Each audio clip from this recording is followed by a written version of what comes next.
جديدة من برنامج اجتماعيات. النهاردة عايز أكلمكم عن برج المجانين، برج الجوزاء، اللي بيقولوا عليهم مجانين. هم مش مجانين، هم ناس محترمة جدا ولطيفة جدا وظريفة جدا، بس أنت بتشوفهم بشخصيتين. دي وجهة نظرك، لكن الحقيقة مش كده. الحقيقة إن هم ناس ممكن يكونوا بيركزوا في التفاصيل. يعني أنت بتشوفهم بيتصرفوا في نفس الموقف مرة بعصبية مثلا، ومرة بهدوء، مرة بقوة، ومرة من غير. طب ليه؟ لا، هما مش مجانين. هما ممكن يشوفوا تفاصيل انت مش شايفها، فانا شايف ده عبقرية وانت شايفها جنان. طب ما هو الجنان جزء من العبقرية، والعبقرية فيها جنان. تقدر تقول لا؟ تقدرش تقول لا. طيب، ناس وسطية، مولودين كده في نص السنة، ما تفهم لهمش شتاء ولا صيف، ما تفهمهمش كده ظروفهم ايه. ناس بتحب كل شيء وسط، بتحب الشتاء، بتحب الصيف، بتحب الاكل الحلو، بتحب الاكل الحادق، بتحب الحراق، بتحب الاكل البارد، بتحب الفاكهة، بتحب الخضار، بتحب كل حاجة. بتحب التمشية على البحر، وبتحب الهدوء والاستجمام والراحة والروقان. تحب الصخب، تحب التنطيط، وفي نفس الوقت تلاقيها كده شوية مش عايزة تعمل حاجة. لا، ده أنا عايز أنام، ده أنا عايز أقعد كده من غير ما أعمل شغل. تلاقيه نشيط جدا فترة، وفي وقت تاني لا، أنا كسلان مش عايز أعمل حاجة. هما مش شخصيتين، هو بيحب كل حاجة. هو بيحب ده وبيحب ده، بيحب يمرح ويتفسح ويتنطط ويحب يرتاح. إنسان طبيعي.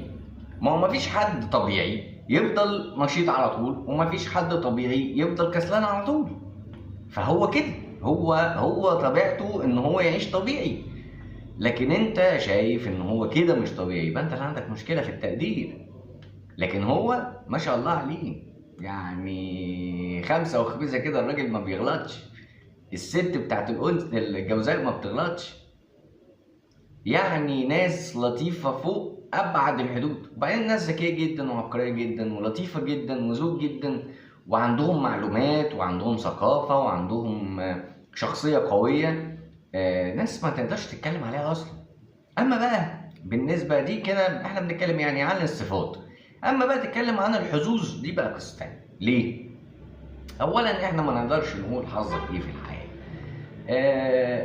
ربنا سبحانه وتعالى هو اللي عارف علم الغيب، استأثر به يعني لنفسه سبحانه وتعالى. فاحنا ما نقدرش بقى نقول حظك اليوم ايه، يعني بقى الكلام عن برج الجوزاء وحظك ايه ومش ما نقدرش نتكلم فيها. هتبقى غني، تبقى فقير، تبقى سعيد، ما تبقاش، لا ما نقدرش نقول. لان كذب المنجمون ولو صدفوا ولو صدقوا. يعني بص، في كل الاحوال احنا ما نقدرش نقول حاجه. حتى كان في فيلم ظريف كده بيتكلم عن الابراج بصفه عامه، وبيتكلم عن توقع الحظوظ في الابراج. كان الفيلم ده بطوله صلاح ذو الفقار ولبلبه، وكان اسمه برج العذراء. الفيلم ده كان بيتكلم عن فكره الحظ دي، الناس اللي بتقعد تقرا حظك ومش عارف ايه والكلام ده كله، وتوقعات راس السنه ومش توقعات راس السنه. هو الفيلم ده كان بيناقش الفكره دي، يقول لك لا، هو مفيش حاجه اسمها كده، وان الحاجات دي خرافات، وان اللي يسلم عقله ليها بيبقى عنده مشكله ومحتاج ان هو يفهم ان ده مش الحقيقي يعني.